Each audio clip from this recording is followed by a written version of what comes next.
Hi, this is Dennis with Second Chance Tackle. We're going to work on a reel that one of our viewers, Manny, sent in.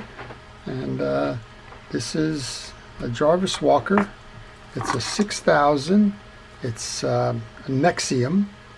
And it's a big game reel. Jarvis Walker doesn't use the same 6000 sizing as most other people. There is no standard, I guess, in terms of what numbers you choose to use, but this is much bigger. This is like an 8500 size, and definitely a saltwater reel. Well, Manny took it apart and put it back together, and it's not turning, so he had asked me if I could take a look at it, see what we can do, and see where maybe he went wrong. And one of the things that concerns me is Manny gave me a little clip here, and I don't know where that's broken off of, so we're going to have to go see if we can locate it. It kind of looks like the anti-reverse dog kind of a thing, but it's plastic, and anti-reverse dogs are usually kind of a pot metal or something. So we'll have to investigate that one. But in the meantime, let's take this thing apart, and we'll show you how it's made, and hopefully we'll get it back working again for Manny. So Jarvis Walker was a brand that was sold in Australia. Probably still is, I'm not sure.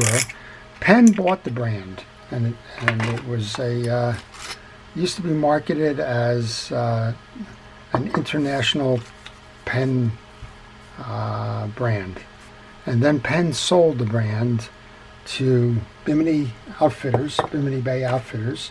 They're in New Jersey, and they're the guys that make Tsunami. And I haven't seen a Jarvis Walker in a while. I'm going to guess that this one's probably at least a few years old. I don't know if Bimini Bay has continued with the line or not. I haven't seen one for sale, so I'm going to guess that it's probably been discontinued somewhere along the line, or maybe it's just marketed outside of the U.S. So as you can see, I start by taking off a bunch of external parts. Some of them make me wonder because that doesn't appear that metal loop there should be there. But we'll see if we can line that up somewhere. I haven't seen a schematic anywhere, but that doesn't mean that one doesn't exist. I just haven't found it. All right, while I'm doing this with the external pieces and parts, we've taken off the click rotor, the shim, we've taken off the handle and the screw. We're working at the bump guide and guard and some of the other pieces. Well, I'm going to thank the first responders, the essential personnel, the folks that are working day in and day out to help combat the COVID virus. And that includes folks like teachers who are trying to keep our kids educated and moving forward in their development despite these crazy times. So thank you all. If you're a lawyer or a doctor, a healthcare worker, a nursing home professional, and any of the essential personnel, the food chain, the delivery guys, everybody, thank you for all it is that you do. And if you're not one of them, like I'm not one of them, then I want to ask you to do your part, which is wear the masks, stay safe, maintain the social distancing, listen to our experts out there, and do what they're asking us to do so that we can prevent the spread of this horrible disease. All right, I'm taking the side plate screws out. I want to make sure that they're all the same. I'm down 3. They appear to be the same, but I'm not sure. This one seems like a pretty good piece. It's a 5-ball bearing reel. I'm asked constantly, how many ball bearings do you need in a reel? I think back to when 1-ball bearing was a pretty big deal with something like a Daiwa 7000 or the like. I think they had 2. But at any rate, ball bearings serve their purpose. Sometimes these manufacturers just get into ball bearing races where they want to see how many they can put in there, and they really don't do much in terms of making a difference. I think I have the screws out of this. Looking at it, this side plate should just come down. I'm not seeing anything else attaching it there, so I may be off camera. Oh, there we go. Just a good pull. And you want to make sure you take that off, because sometimes there's a screw hiding under the case, and you want to make sure you get that screw if that is indeed happening. You also want to make sure that you take pictures. I'm flying blind with this one. I don't know where the schematics can be found. If I get really stuck, I'll go do an internet search and see if I can't get that. But right now, you want to make sure that at a minimum you're taking pictures at critical intersections so that when you go to reinstall, if you get stuck, and maybe that's what's happened to this viewer here, maybe you went to reinstall and put something in the wrong place, quite possible. You can go back to the pictures and take a look. And I eat my own cooking. There's more times than most of you are aware of that I'll stop my videos and I'll go put them back in and take a look and say, oh, that's where I did this, or that was the sequence that it came from. So I encourage you, please go ahead and do that. All right, let's take the side plate off. This is usually a good start in terms of why would the reel not be turning. And it's still not turning here. We're locked up. That's kind of interesting right at that point. So there might be something going on under the rotor. This part looks right. So let's go ahead and pull out the main gear nut. This is a substantial main gear. There's no question about that. An older technology here. I'm seeing a window up on the main gear, which usually means there's a spring that's going to be holding a lock fast down. And maybe that's what happened. Maybe the anti-reverse lock got picked up backwards. Oh, no spring on this one. And so here we go. We are still locked with all the gears out. So this is kind of what you do in terms of problem determination. I'm not sure Manny serviced this. I'm kind of looking at a whole bunch of different greases and things in here, but we're going to find out what that is, and we're going to try and find out what that plastic part is there as well. There's a little stud hanging out here that I try to grab most of the time with a needle nose pliers or something in order to remove that. That's a huge crosswind gear. I don't know what the ratio is on this reel, but that's a big time. I think that might be the biggest one I've seen. That's the size kind of a silver dollar there. We've got the old grease behind it, which is why you want to remove that. I'm leaving those three right on the table now, and I'm going to take the screw from this axle shaft. I'm going to put it right back into the axle shaft so I don't lose it. And we'll do the cleanup on this, but I'm trying to do more of a problem determination at the moment. Find out why this reel is doing or not doing what it should be, because that's locked right there. That just shouldn't be. So I guess this will tell us a lot here. This will probably tell us what that broken piece is too.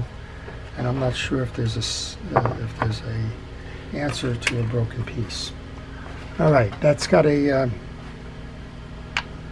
probably a 15 millimeter or something. I keep some sockets on my desk here. There you go. I kind of shy away from showing you what's behind the camera there because generally speaking it's a mess. It's an organized mess. I know where the pieces are. Anybody else comes into my shop kind of wonders. This has a reverse threaded rotor nut, which means that the rotor nut comes off in a clockwise direction. Most of the time it will come off in a counterclockwise direction. So let's go see what's going on in here then. So we have a traditional click ratchet. And this probably is a very simple fix here. So what we have is we have an eccentric, and we have an eccentric spring that belongs inside the claw here. And what's happening, I suspect, is because that's not getting pulled back, it's just locking in there. So let's see if we just can't loop this over. Just like that, that's how it belongs. Let's see if we can make it work. You pull in when you're turning, and when you go to back the reel off, it should shoot out. There you go. Up, it's staying out. Well, that's because we're too deep. The rotor is off. So let's see if we hold our finger about there, which is where the rotor is going to be. Back it off. Yep, should work. All right, but we're going to do a whole service on this. He's paying for the whole service. We might as well give him the whole service. I thought he had mentioned that it was serviced. He did say it was taken apart and didn't get to work again. Well, this is why it didn't work again. We're going to remove the collar assembly for the anti-reverse dog. I'm just going to lay that right on my table here. Actually, let's be consistent. We'll put it in my parts tray. We're going to pull the two screws so that we can pull the pinion gear. I still don't know where that broken piece is. I'm just hoping that's some kind of cosmetic piece. I just don't know. It just doesn't make sense. Like I mentioned, the anti-reverse dog is typically some kind of pot metal or the like. So I'm not seeing anything that says that that belongs inside the reel, but one never knows. Once we pull that out, we can pull the gearing out on this, remove the bearing, and then I'm going to use a soft brush here and a paper towel just to get the old grease out of the pinion gear channels. I recommend that everything gets cleaned when you do a service. That's why I've left those other pieces on the table there. And I'm just going to use that soft brush to pull that stuff out. And I'm using that paper towel so that when I pull it out, it lands there and comes kind of sort of cleans the brush off. If you wanted to, you could use a pick. Just kind of slide it in and out of the channels to make sure that you have the extra stuff out of there. And again, if it's dirt, if it's sand, if it's anything else, it's going to start grinding those gears. So you want to make sure it's clean.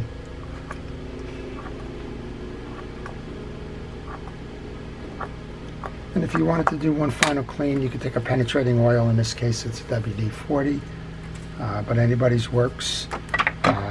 Use liquid wrench, use any of the products that are on the market. I've used hardware store brands like Ace, and they're perfectly acceptable. The only thing I find with some of these is that they have a more acrid smell. I guess it's all dependent on what they put inside of these. So just find one that you like to use. To me, there's no real big difference. I'm sure we'll get a chemist out there to tell me that there is, but to me, there's not. Okay, I've taken care of servicing that. I'm going to use a fishing reel grease now. In this case, it's Penn Precision Reel Grease. I'm going to go ahead and make sure that that gets lubed up. And we'll turn our attention to the other pieces and parts. And I think I was afraid that that broken piece might be from the anti-reverse system, which would cause it to fail, but it doesn't appear to be from that. So I'm not sure what it's from. I think that's a good thing. This is a rubber sealed bearing. I'm going to put some oil on that. It should seep through. This is an aftermarket product called Reelex. It's a fishing reel oil. You could also use Penn Precision Reel Oil, kind of the sister product to the one I was using for the reel grease. I don't care what product you use, but please make sure it's designed for fishing reels. I probably mentioned this on an earlier video. I was taking apart a Mitchell 300 the other day, and it was just loaded with Vaseline.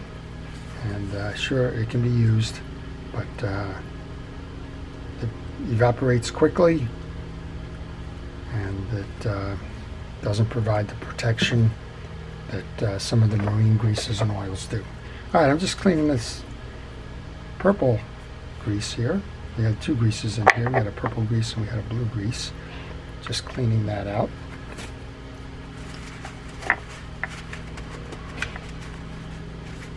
All right, good with that. All right, so I'm going to take the pinion assembly with the bearing. We're going to put that back in. I'm going to go to my parts tray. You've seen me off camera putting that in there, but the parts tray is nothing more than the bottom of a milk jug. And we're going to go ahead and use that. I put the two screws in here for the, oops, the two screws right here. I guess I must have taken them out. So overall, this is not the latest technology in terms of fancy winding gear systems and instant anti-reverses and things like that, but it's a solidly designed reel. It's a big reel. It's got pretty hefty, as I mentioned, probably the biggest crosswind block I've seen. It's almost equal in dimension to the main gear, but the gear ratio is actually the ratio of the circumference of this to this, not how big your crosswind gear is, but I guess the bigger the crosswind gear, the less stress there would be on it. And this actually feels like kind of substantial metal. I'm not quite sure if it's stainless, but it feels pretty good. And we'll take our brush, we'll clean out the teeth on that crosswind gear first. Doing the same thing, just kind of repeating. the process. You want to make sure you clean it. You want to make sure that you check for any damages, and then you want to just re-lube. Now, the crosswind gear gets lube on everything. It gets it on the teeth, a little bit on the back side where it's going to ride on that stud, and on the front side because the crosswind block is going to ride on that. So that's kind of a main transition point. When you go to reinstall, like I just did there, place the stud down on the bottom, makes it easier. Grab your oil, because we want to oil that bearing in the back. Turn your attention to the main gear then, kind of rinse and repeat, right? We're going to go back in, we're going to clean out the old greases that were there. You're going to check for any damage. You want to check the back teeth and the front teeth. You want to get some of that old grease out with your brush. And when you're checking these teeth, check it this way as well, the crowns on the teeth. Sometimes you'll notice a warped main gear because some of these crowns are worn this way. And I've had some people ask me, you know, gee, I looked at all of them, all the teeth are there, they don't appear to be bent. And then you look and find out you got a warped gear. Well, it's unfortunate, but some of the metals that are used in these do warp. Not frequently, but it's happened. It happened enough to mention it to you. All right, now again, we're going to do the same thing. We're going to get grease on the drive for that big crosswind gear. We're going to get grease for the internal diameter of the bearing on the side plate. Put a little bit of grease on the front here. And I suspect that there's probably a different reel that this is also used on, because that window typically would be a window to align a wire on the back of that for a different type of an anti-reverse system. This is not, as I mentioned, this is not an instant anti-reverse. You're not seeing an anti-reverse clutch or anything there. We're kind of doing the same thing here again. This should be the last one. It needs to be cleaned this way. I'm going to grab another of my cotton swabs.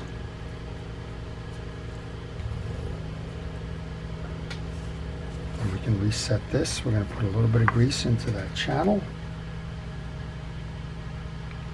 A little bit of grease on both sides of the shoulders there, so it rides smoothly on it. You need to slip this long post under that anti-reverse override.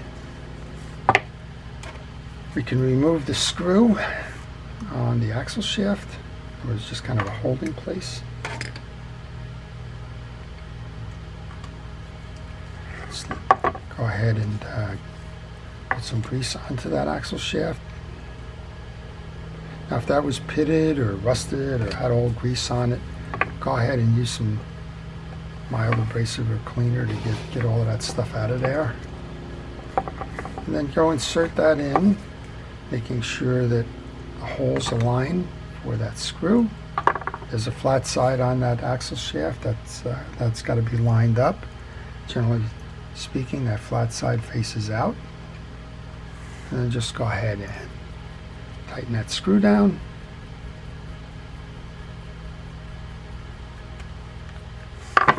I guess we could turn it at this point, make sure it's working, which it is. That's always a good thing. Come on back and grab that override assembly then. The dog. And again, you got to get that metal tag end into that slot there. And this one's still a curiosity to me. And I'm thinking, quite possibly, that goes as a bearing shield. Let's see how the diameter kind of lines up pretty good for that. So it's either going to be a bearing shield or it's going to be a shield on top here for the rotor.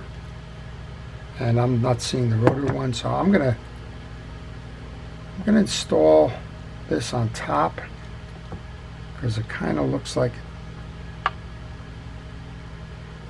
it should belong that way. And if I find any roughness with this, I guess I'll come back and take the wheel apart and swap that down to the bottom. Now we can put our rotor on. Now the rotor has the saw teeth underneath it, before I go crazy on this one, I should put a drop of oil on where that bail click is going to work. And I can just bring that down. I'm pushing this in now to make sure that I can hold that metal there. Then you need to align the flat spot like that. Remember that this was a reverse threaded one, so this is going to go on in a counterclockwise fashion.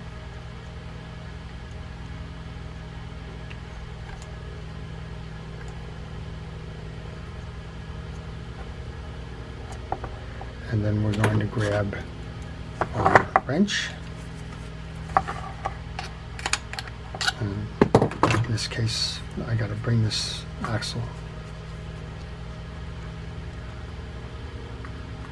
All right, well, I'm noticing right now as I start to turn it that it's my belief that that shim washer belongs on the other side. It sounds like this, or it seems to me like I got to swap that out.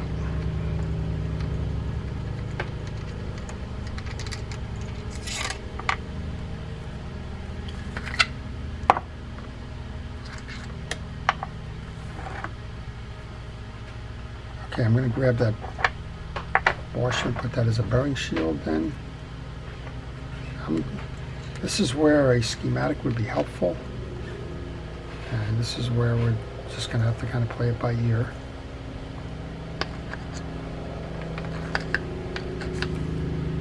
And this is a reverse thread again.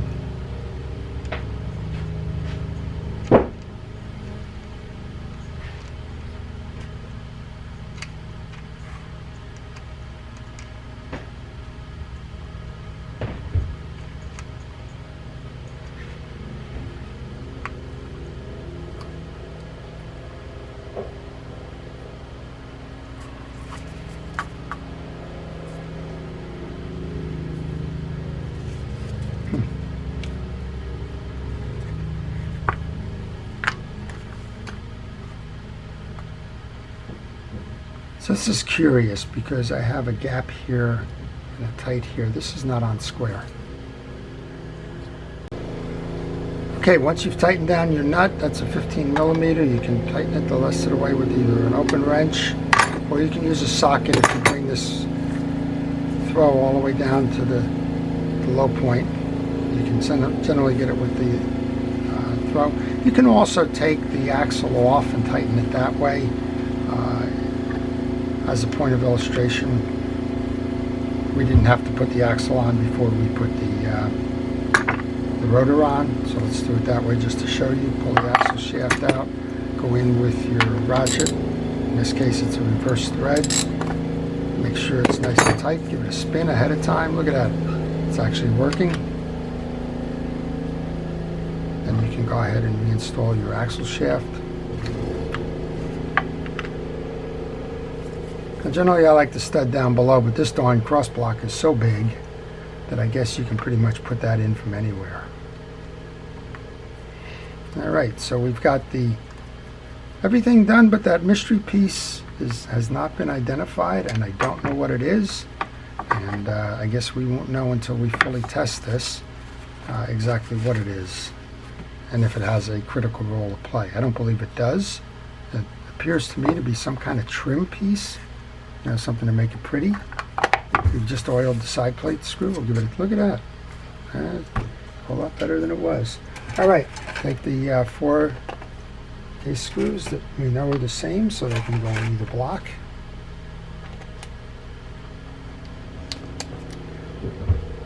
Got it running. Hopefully we have an anti-reverse. Look at that. Couldn't help myself. Usually we go to the final test, but just wanted to check. All right. If I didn't mention it before, some folks like to use mechanical screwdrivers. I'm not one of them. Even though I get pain in my hands from time to time, I'm not one of those folks that want to do that. I don't want to shatter side plates.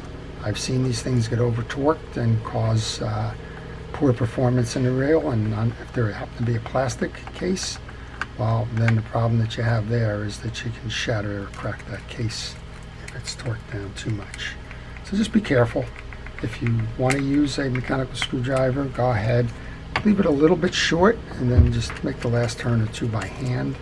Go ahead and put this back on. Let's put the trim ring back on next. It's an interesting little set of design.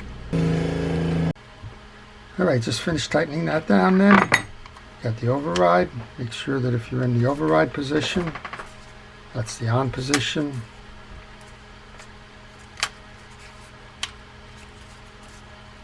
Nope, we're stuck in override, and that may be a consequence of this this reel. Well, that might be a broken piece that came out, but it's better to be stuck in in lock on than lock off. I think we're going to say that that's the piece that probably was a bar moving there, because that's where it was found under the rotor. That's where the problem was. So in some way that functions as an anti-reverse override. That's okay. Most of the reels that are made today don't have the anti-reverse override, and now this one doesn't either. But look at that. Otherwise, this is quite the reel. All right, so let's put the rest of this on. Click ratchet. Spool shim washer. Let's go up top to the spool then and service the drags here. I think these are probably going to be hard drags and not needed with the service, other than make sure they're cleaned. You break, you pull the spring out here. That rides in a channel inside the spool. And you can pull the drag washers out. Hey, we got a spool bearing. I was wondering where they were hiding that bearing. They said 5 bearings. We're going to put a little bit of oil on there. There's a little bit of dirt and grease and junk in there, so let's get that out. Overall, solid reel. We've got some dirt. This is a Teflon washer, so a Teflon washer does not need any kind of oil or grease by itself. It's a plastic piece. I did notice that the red washer was up top when I pulled this off on the stack. You go with the round washer, and then the round washers or keyed washers next. It has an oblong kind of a shape.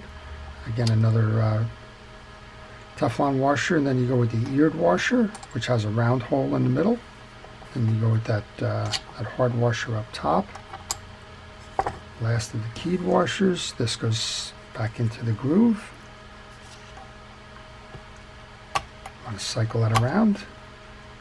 And go ahead and put that up.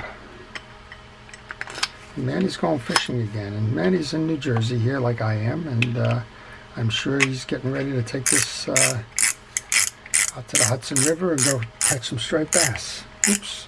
See, one more thing. It's just everything gets ahead of you sometimes. I have a parts tray over here which tells me all of my pieces and parts, and this is the second time this week I've forgotten to put that little tie down for the lock nut there on the rotor. So you don't have to take everything apart to do that. You could pull that click ratchet out if it gets in the way, but generally speaking, if you put it on the high part of the stroke, you can get there. I'm going to put a little bit of grease onto that screwdriver there to hold it. Find the hole where that screw belongs, and go ahead and put that in. So we did pretty good not having that schematic, and it's a shame, but I guess the broken plastic piece that was included belongs somehow to the anti-reverse override. It's not a critical function on this reel because this reel is stuck with the anti-reverse always working, which is okay. If it wasn't working, if it was always stuck in override mode, then we'd really have a problem. Alright, tighten down, loosened, drag's working, spin it. Look at that. We're ready to go fishing. Alright, Manny, there it is. That's the answer to the question, why is my reel seized? What did I do to cause that when I went to service the reel, and what is that broken piece? So with that, I hope you've enjoyed that. If you did, please like it. If you want to see more, please subscribe. If you have a question about this reel, this service, or any reel in service, well, then just leave it in the comments. I do try to reply to all. And finally, if you have a reel that needs to be repaired and you'd like me to work on it, well, send me a note to my business card, which follows this video, and I will respond to you with the repair information. So this is Dennis with Second Chance Tackle. Again, thank you first responders and essential personnel. Everybody else, have a great day.